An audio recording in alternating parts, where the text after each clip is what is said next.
పల్నాడు జిల్లా ముప్పాల మండలం గొల్లపాడు పంట పొలాల్లో అగ్ని ప్రమాదం సంభవించింది. ప్రమాదవశాత్తు మొక్కజొన్న పొలాల్లో మంటలు చెలరేగాయి. సుమారు 15 ఎకరాల్లో సాగు చేసిన మొక్కజొన్న పంట పూర్తిగా దగ్ధమయ్యాయి. ప్రమాదవశాత్తు జరిగిందా, కావాలని ఎవరైనా చేశారనే కోణంలో పోలీసులు విచారిస్తున్నారు. పంటల ప్రమాదంపై రైతులు ఆవేదన వ్యక్తం చేస్తున్నారు.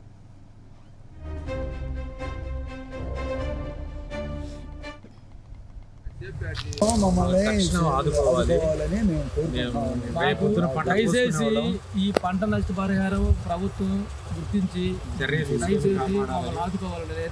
తెలియని వ్యక్తులు నిప్పంటించారని ఎవరో మాకు తెలియదు. ఇంతవరకు 13-15 ఎకరాల నుంచి 15 ఎకరాలు పూర్తిగా బూడిదైపోయింది. సేమ్ మీద కండలో ఇగో ఈ రకంగా కింద ఆరబోసినట్టు ఉన్నాయండి. కండలో మినిమం ఎకరానికి ₹1,00,000 పైన వస్తాయండి.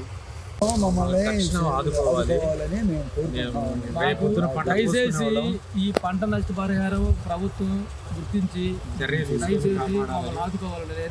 తెలియని వ్యక్తులు నిప్పంటించారని ఎవరో మాకు తెలియదు. ఇంతవరకు